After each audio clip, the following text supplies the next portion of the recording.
يا صباح السعادة وصباح الهنا وصباح الجمال على كل حبايبي وكل اخواتي، ازيكم عاملين ايه؟ يا رب تكونوا في احسن صحة واحسن حال.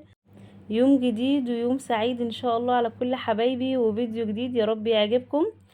النهاردة بقى يا بنات هنعمل روتين صباحي، وزي ما عودتكم خلاص انا بقيت انزل روتين صباحي، ولما بقدر انزل مسائي ربنا بيعيني بقى وبنزل. فيلا خلينا كده ايه، نسمي الله ونصلي على رسول الله. اللهم صل وسلم وبارك على سيدنا محمد عدد ما في علم الله، صلاة دائمة بدوام ملك الله. حطي لايك حلو زيك وكومنت. متنسيش بقى ان انت تشتركي في القناة وتنوريني كده وتبقى اختي جديدة ليا. بصوا بقى، ابتديت معاكم اليوم يا بنات بعد ما الولاد مشوا على الحضانة. انا زي ما قلت لكم بقى، الحمد لله ربنا يديمها نعمة ويحفظها من الزوال، ان احنا دلوقتي يعني اليوم منتظم. فباصحى الصبح لما بالحق اعمل لكم الفقره بتاعت لانش بوكس مع الاولاد، بلحق ما بلحقش فببتدي معاكم بعد ما الولاد يمشوا. صحيت الصبح حضرت فطار ودخلت بقى على غرفه الولاد. زي ما انتم شايفين هي نظيفه، زي ما قلت لكم انا عاملاها اصلا من بالليل قبل ما يناموا. بس مطرح بقى ايه وهما بيلبسوا الصبح، واللي غير هدومه وقلعها وكده، وشويه الكتب وشويه الالعاب والكلام دوت، فحاجات بسيطه يعني. فانا قلت ايه، هعملها تنظيفة سريعة كده معاكم. ودي اول حاجة بحب ابتدي بيها، عشان خاطر هما لما بيرجعوا ما بيرجعوا بدري يا بنات، بيرجعوا بعد الظهر على طول. فعايزة اكون خلصت بقى من المكان بتاعهم ده، ان هما لما يجوا يقعدوا في غرفتهم ما يتعبونيش طول اليوم يعني. فلميت بس زي ما انتوا شايفين الالعاب، الكتب، الهدوم بتاعتهم النظيفة دخلتها في الباسكت بتاع الغسيل النظيفة حطيتها قصدي في الدولاب، واللي مش نظيفة حطيتها في الباسكت بتاع الغسيل. عشان ايه؟ هشغل دورة على الغسالة. وبدأت كده نفضت السراير وظبطتها. بس الملايات دي انا لسه حطها بالليل نظيفة خالص يعني، لسه ما لحقتش تتبهدل. وشلت بقى الحفاظات الخفيفة اللي في الارض، بجد يا بنات شايلة بلاوي. بس شلتها بقى حطيتها في الغسالة. يعني ايه، خفيفة كده على الغسالة وحلوة، وحاسة ان هي يعني مش عايزة اسيب الغرفة بتاعتهم كده من غير سجاد ولا حاجة. لان طبعا بيقعدوا ياكلوا بيعملوا حاجة، مش عايزاهم يقعدوا على السيراميك يعني، عشان الرطوبة. فبحاول افرش لهم برضو حاجة، فاخف حاجة اقدر افرشها واشيلها واغسلها بسهولة هي الحفاظات دي. والسجادة بتاعتهم طبعا زي ما قلت لكم هي اصلا بيضة، فلما بحطها خلاص بقى يعني ما بتقعدش يوم فعلا. اللي بياكلوا ايس كريم بيوقعوا شوكولاتات مش عارف ايه الكلام ده، كل ده بيبقع طبعا. لاني انا عامله مكان واحد يا بنات، عشان ارتاح شويه الكل يتجمع فيه يعني نقعد فيه. هي غرفه الولاد اكتر مكان هم قاعدين فيه طول اليوم. لاني لما كانوا بيخرجوا لي بره في الريسبشن كانوا بيبهدلوا الدنيا كلها، لاني طبعا الصاله عندي مفتوحه. فتحسي مادام حد قاعد في الصاله يبقى الشقه كلها متبهدله. مسحتها كده بالموب سريعا، يعني كنستها ومسحتها سريعا كده وسبتها بقى تتهوى، ودخلت على غرفتي. فتحت كده الشباك وقلت بقى ايه نهويها. بصوا انا من ساعه لما عملت التنظيفه العميقه من 3 ايام تقريبا بتاعه غرفه النوم، انا ما غيرتش الملايه. طبعا كنت فرشه لسه الملايه معاكم نظيفه، وما زالت على فكره الملايه نظيفه، بس انا طبعا بغيرها نظيفه او مش نظيفه كل 3 ايام يعني. لو انا حسيت ان هي اتبهدلت، لو انا فرشتها النهارده واتبهدلت تاني يوم خلاص برضو بشيلها. وطبعا ما تنسوش ان الجو حر يا بنات وفي عرق يعني، فنحاول على قد ما نقدر الملايات دي تتغير دايما. يعني انا كمان ساعات في الصيف بغيرها يوم او يوم لا، يعني مش بسيبها 3 ايام. بس هي فعلا كانت نظيفة خالص ما فيهاش حاجة. فعشان العرق فحاولوا يعني ايه ان انتوا ما تسيبوش الملايات كتير على السرير، وبالذات غرفة الاطفال يعني. فبقى من الحاجات اللي ريحتني خالص ان انا عملت لهم مكان واحد. المكان دوت يعني بيحسسني برضو فترة طويلة ان المكان بقى نضيف. لاني لما كنت بسيبهم على راحتهم في الشقة، عايزة اقول لكم الشقة كلها كانت بتتبهدل، وانا طول اليوم اروح هنا انضف هنا يكونوا هم راحوا المكان التاني بهدلوه هكذا. طول اليوم كأني زي النحلة. فلا غرفتي بنضفها يعني مثلا اغير ملاية او حاجة، هكنسها همسحها واعطرها واقوم قافلة الباب ورايا، خلاص كده محدش بيدخلها. عشان كده الحمد لله ما شاء الله يعني ايه تحسوها هي نظيفة.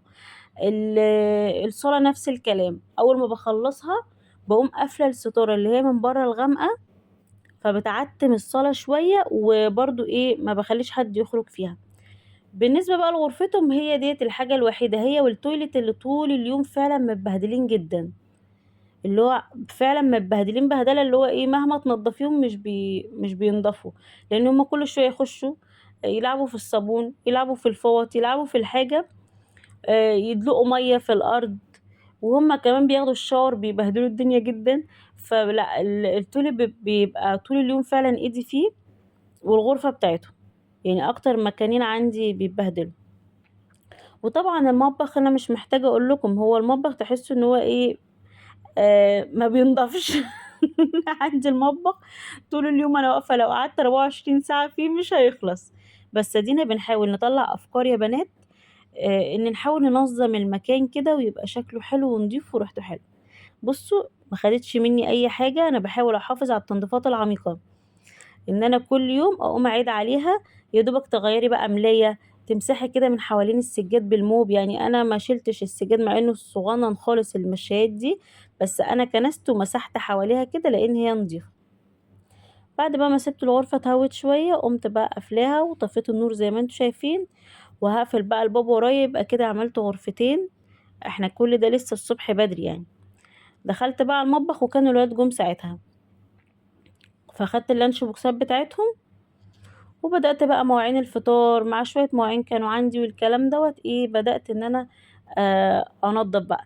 التويلت انا كنت عاملاه، يعني انا عملت الاول غرفتهم ودخلت على غرفتي، وظبطت الصالة برضو كانت نظيفة شوية، يعني حاجات بسيطة اللي كانت فيها. وبعد كده دخلت على التويلت نضفته، وخليت اخر حاجة يا جماعة المطبخ. المطبخ فعلا عشان انا بدخل بنسى نفسي فيه، فلا بخليه اخر حاجة، لاني كمان ببقى واقفة بعمل غدا، فبقول وانا بعمل الغدا ابدا اغسل شويه مواعين، زي ما قلت لكم انظم ضرفه، آه افضي شويه من التلاجة عشان لما اجي اغسلها تبقى ما فيهاش حاجه. فلا المطبخ بحس ان انا محتاجاه اخر حاجه، عشان ايه لو قعدت فيه شويه ما انساش نفسي يعني. عايزه اقول لكم كمان حاجه، المطبخ ده انا كنت نايمه ما فيهوش معلقه في الحوض. يعني تخيلوا لو كان عندي كمان بقى مواعين من بالليل ومواعين كمان الصبح، يا نهار ابيض. لا الحمد لله. وزي ما قلت لكم ساعات بيبقى عندي شويه حاجات في التلاجة مثلا افضيها، يعني فبنعمل شويه مواعين، انا معرفش هي بتيجي منين بتاعه الصبح الكتير ديت. بس مثلا المكان بتاع اللبن، الكوبايات، الاطباق اللي هي بتاعه الفطار مثلا، المعالق اللي انا استخدمتها، هم جم جابوا اللانش بوكسات، المهم الحاجات دي يعني في الاخر بتعملي شويه المواعين دول. فانا اقول ايه، لا اتخلص منهم قبل ما نعمل الغدا ونتغدى ويطلع لنا مواعين تاني. من الحاجات فعلا يا بنات ان انت هترتاحي فيها جدا، ان انت تبقي منظمه يومك ووقتك. ودايما دايما بتكلم معاكم في النقطه دي، ان انت لازم تبقي صاحيه عارفه انت هتبتدي بايه وايه اولوياتك. ما بتعرفيش تعملي كده بورقه وقلم قبل ما تنامي، انا هصحى الصبح على غرفه الولاد هعملها، هاعمل بعد كده الريسبشن مثلًا، هاعمل بعد كده الغرفة بتاعتي وهكذا. وخدي بالِك أنتِ لمّا بتعملي الحاجات دي أنتِ بترتاحي، لإن إحنا بنلتزم جدًا باللي إحنا بنبقى كاتبينه، ده رقم 1. رقم 2 إن أنتِ هتحددي لنفسِك حاجة واحدة يوميًا بتعملي فيها تنضيفة عميقة. زي إيه مثلًا؟ زي ما أنا باعمل معاكم. النهارده مثلًا أنا عملت مثلًا يعني عملت الصالة تنضيفة عميقة، وعملت بقية الشقة من على الوش، بس طبعا بحافظ على تنظيفتها، مش بعملها بقى وبسيبها تتبهدل. تاني يوم عملت برضو غرفتي وعملت بقية الشقة تاني من على الوش، وعدت برضو على الصالة اللي انا نضفتها ان هي تفضل شكلها نضيف. وبعد كده غرفة الأولاد برضو تنظيفة. هاجي كده في نهاية الأسبوع الشقة كلها هتبقى نضيفة، تنظيفة عميقة. بقية الشهر أنا بعمل إيه بقى؟ بعمل الشقة كلها إن أنا مثلا أغير ملاية، يعني أمسح كده حوالين السجاد، ولو أنتِ مثلًا الدنيا حَر عندِك والسجاد خفيف وكده، تقدري إن أنتِ تشيلي السجادة الخفيفة، وتقومي ماسحة كده يعني سريعًا كده بالموب زي ما قُلنا، ونتخلّص من الكركبة. هتلاقي نفسِك على مدار الشهر أنتِ ما تعبتيش أوي، يعني ما مسكتيش الشقة مرّة واحدة نضّفتيها، وفي نفس الوقت أنتِ مدّية لنفسِك كل يوم مهمة واحدة بس تعمليها. طبعًا المهمة ديّة جنب المهمة بتاعة الربع ساعة، يعني أنا كل يوم بالزم نفسي أسبوع كامل في الشهر، بالزم نفسي يوميًا إن أنا عندي مكان واحد في الشقة هيتلمع الخشب، هيتلمع الزجاج، هيتلمع الحيطان، هلمع فيه الشبابيك. يعني اليوم دوت معروف انه لغرفة الاولاد مثلا، فبقوم عاملة ايه اليوم ده كده، واقوم منضفة تنظيفات سهلة كده بقية الشقة واعمل غدا سهل والدنيا تبقى سهلة. آجي بعدها بيوم أعمل الصالة برضه زي ما أنتم شُفتوا الفيديو اللي فات. نضّفت نضّفت كل حاجة فيها حتى رُكنة غسلتها، فأصبح عندي إني على مدار الشهر لأ الشقة نضيفة، وأنا محافظة كمان على التنضيف، إن أنا باصحى كل يوم الصبح أشوف الملاية اللي عايزة تتغيّر باغيّرها. لو الأرض حاسة إن هي متبهدلة باقوم أمسحها كده سريعًا بالموب، أرُش شوية مُعطِّر وخلاص. بالنسبة للمطبخ طبعًا روتين الربع ساعة ده أنا لازم بجد هاثبّته معاكم يوميًا إن شاء الله، إن كان لينا عُمر. بُصّي هيغيّر حياتِك تمامًا، إن أنتِ طول ما أنتِ واقفة إحنا بننضّف حاجة واحدة بس في المطبخ، لدرجة إن أنا ساعات باخد جنب واحد. يعني مثلًا عارفين الحتّة بتاعة الحوض دي، باخد الرف اللي فوق الحوض أنضّفه وأعمل السيراميك اللي حواليه بس، يوم. يوم تاني باخد الرخامة التانية بحتة الحيطة بتاعة السيراميك اللي يعني الضهر بتاع الحيطة ده، أقوم غاسلاه بالرخامة. مرة تاني أعمل البوتاجاز، يعني بس البوتاجاز كله بقى بالفرن بكده، بالحيطة اللي جنبيه بتاعة السيراميك. مرة أقوم عاملة غسالة الأطباق مثلًا، ده روتين ربع ساعة. مرة أنضف المبرد. مرة أعمل تحت الحوض. مرة أغسل التلاجة وأحضّر فيها الخضار اللي هاعمله، مرة ديب فريزر.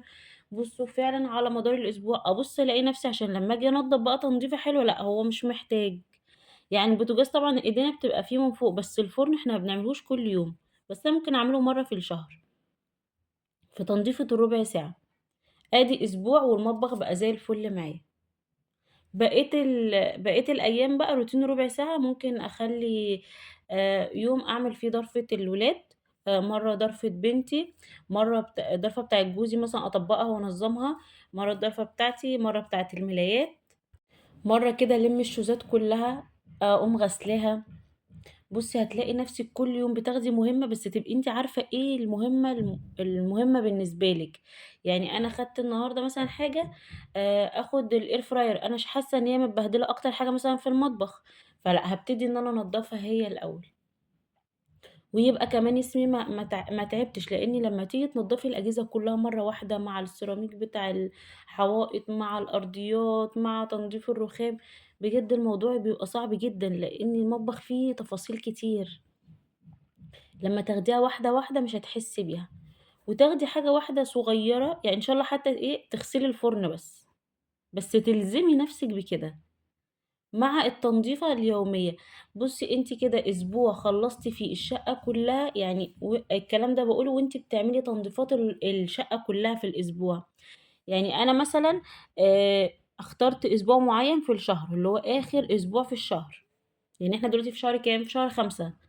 اخترت آخر الأسبوع بتاع 5 إن أنا كل يوم هاخد مكان في الشقة تنضيفة عميقة، وهاخد معاه مكان واحد في المطبخ يوميًا أعمله. على مدار الأسبوع أنا خلّصت الشقة والمطبخ كمان خلص بدون ما أتبهدل فيه. يا رب تكونوا بس فاهمين أنا باوصّله لكم إزاي. يعني في آخر الأسبوع أنا كده خلّصت المطبخ كلّه تمامًا بدون ما أشعر، وفي نفس الوقت بأقل مجهود عملت الشقة كلّها. بقية الشهر الدنيا بتبقى سهلة بقى. صدقوني الموضوع ده يا بنات هيفرق معاكم أوي والله وجرّبوه، أنا عايزاكم تجرّبوا الحاجة اللي أنا باقولها لكم، لإني أنا من الناس فعلًا اللي أنا كنت مش عارفة أي حاجة خالص. يعني أنا واحدة ما كنتش باعرف أنزل السوق حتى، ما كنتش باعرف أعمل أي حاجة، اللي هو قبل ما أتجوّز إحنا كنا بنتعلّم، لكن بعد الجواز أنا ما أعرفش أي حاجة خالص. مع الحاجات اللي بقيت أمُر بيها، خلّتني إن أنا طول الوقت عايزة أتعلّم، إيه الحاجة المفروض أعملها. يعني أنا كنت الأول مش منظّمة، يعني مش منظّمة في الوقت، اللي هو أصحى لازم أشيل الشقة كلّها وأشيل السجاد، وكنت لسه طبعًا ما خلّفتش ولا أي حاجة، كنت لسه عروسة، فكنت أقوم أشيل السجاد بتاع الشقة كلّها وأشيل الملايات. طَب أنا مثلًا كان عندي ساعتها 3 غرف، يعني قبل ما أنقل في الشقة دي، الشقة دي صغيّرة، وكنت قاعدة في شقة أكبر من دي. فكان عندي 3 غرف، واشيل الملايات واشيل السجاد بتاعهم، وكان عندي reception كبير جدًا قطعتين، وكان عندي الكوردون بس حوالي 14 متر، لأ بجد كان الشقة كانت فيها سجاد كتير يعني السجاد كتير جدًا، وفي نفس الوقت وكان في بلكونة، والبلكونة طبعًا كنت بانضّفها كل يوم، فكنت باهلك صحتي بطريقة مش طبيعية. طبعًا لمّا جات بنتي برضه فضلت متعودة على الموضوع ده. بدأت أفهم يعني إيه بقى إن أنا تبقى الدنيا نضيفة حواليّا، يعني اللي هو التنضيف بذكاء زي ما بيقولوا، بعد ما جِبت محمد وياسين بقى. طبعًا المجهود بتاعي بقى قليل، اللي أنا إيه، أنا عايزة أهتم بالأطفال، وكمان كنت باشتغل زي ما قُلت لكم من البيت، فكان الموضوع يعني لأ صعب، أنا مش هاقدر كل يوم أعمل كده. كان بييجي عليَّ فترة يعني فترة مثلًا كل يوم عايزة أعمل كده، وييجي عليَّ فترة مش قادرة أقوم خالص، اللي هو أنا خلّصت طاقتي على مدار 3، 4 أيام ورا بعض، وبعد كده فعلًا مش قادرة أقوم.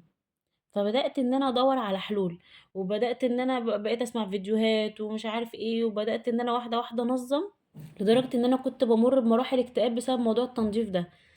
أنا من الناس الموسوسة جدًا وعايزة الملاية لو معوجة كده بس ما ارتاحش إلا لمّا أقوم أضبطها، لو السجادة معوجة كده ما ارتاحش إلا لمّا أقوم أضبطها.